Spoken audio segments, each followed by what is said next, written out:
Hey everybody, welcome back to Coach's Corner. I am Jack Fletcher, sitting here today with boys soccer coach Mike Haney. Coach, how you doing today? Doing great, thanks. All right, let's go ahead and jump into some boys soccer. Okay. Now we talked on Monday. I was at the game on Monday. We talked afterwards, and you told me after the game that on Monday that you probably should have won Friday against East Coweta. Yes. Now I didn't really ask too much about that, so can you elaborate on that a little bit for me?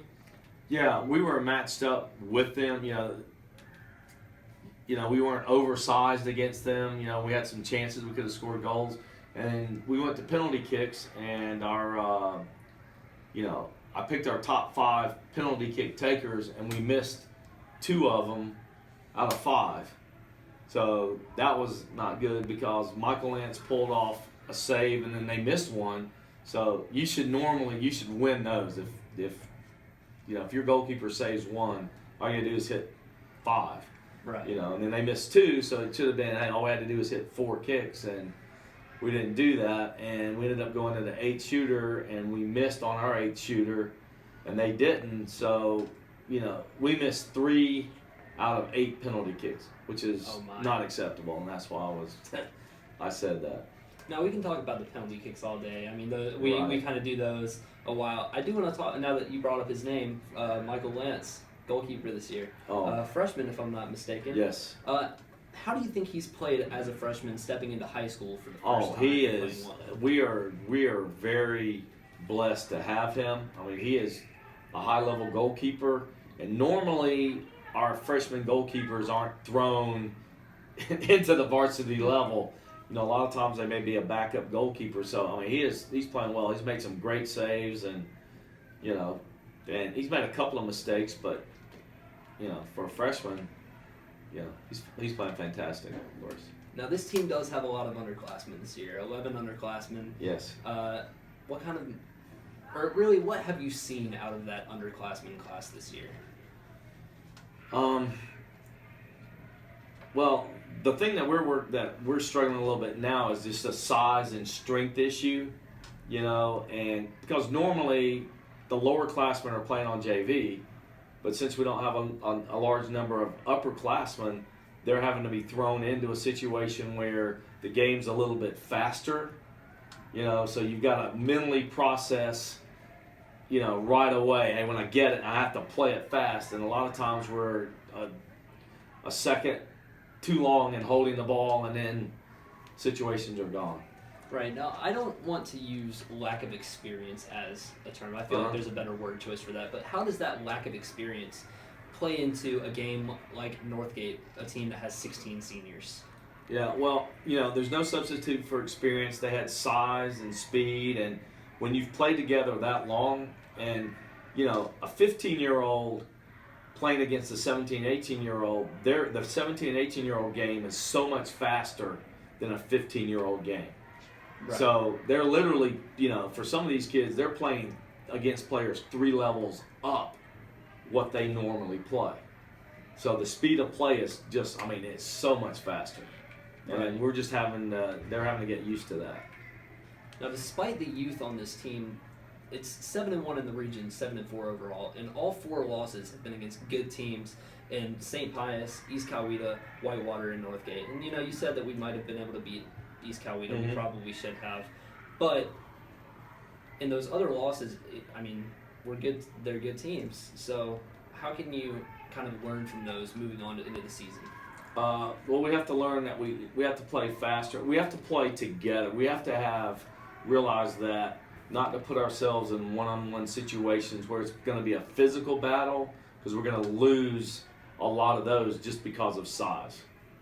And we have to play faster, and we're learning that. The losses that we had, other than East Coweta, all 3 losses have been to teams that are ranked in the top 10. So, we got blown out against Whitewater because we were just awful that game.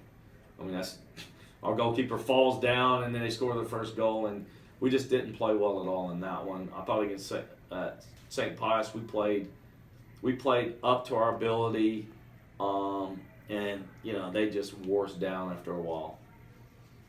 Now, how can you describe the loss of Alex Harris to this team? He went down with a torn ACL against Dutchtown. How can you describe how this impacts the team?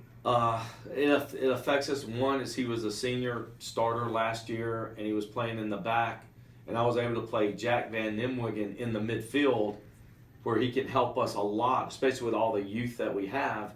So when we lost Alex, I had to drop Jack back into a center back position, which hurt us because that puts us, I had to go one player down on the depth chart, which means that a younger player had to now come in to the picture, and we lose experience. Yeah, you can. It never goes well when anybody gets hurt. I mean, my condolences go out to Alex. I have him in one of my classes, so I've kind of talked to him a little bit about it. Mm-hmm. But I know he's a little bit upset that he's missing out on his senior year. And it hurts my heart for those players that have been involved in our program, and you look forward to your senior year, and then, and it's just hard, He's, I made him my assistant coach, and we bounce things off of each other, and I try to keep him involved as much as I can, but there's no substitution for playing. Right. I actually saw a great picture the other day. It was of Alex as an assistant coach. He was like yelling at the referee. The referee was like standing right there. Yeah. It was a great picture. But anyway, who would you say that has kind of really stepped up in his absence? I know that's kind of a tough one. It is, because we've had to move players, around. I think everybody's had to step their game up, so it's not like just one player, but it's given an opportunity for, another player to have to step on the field and try to contribute, which, I'm trying to come up with a different scheme, but I've run out of places to play players now because, there's just so much youth, so many youth on the field. And Michael Haynes was playing really well, and he's now going to be gone for the next 3 to 4 weeks because he has a concussion. That's a minimum, so we may lose him for the rest of the year. I was about to ask you about that. He took that major shot to the head on Monday. Oh, gosh, that was, man. I knew as soon as it hit him, he just kind of went down like, oh, this is not good. But and that was a rocket of a kick. That kid crushed it. And, he just caught it point blank. And, I've been hit in the face with a ball before being a goalkeeper and had 2 or 3 concussions. So I know, as soon as it hit him, I'm like, he's not playing anymore for a while. So. Right. Well, I hope he gets better soon. Yeah, me too. One last question for you. How do we stack up against the other teams in the region right now? Right now, based on what I've seen, McIntosh has a really big team. And we're going to, there's going to be a lot of physical battles that we're going to be involved in with them. I think with our remaining two, Union Grove has a really good team, but I think we match up with them size for size, but they do have a couple of really skilled, quick players.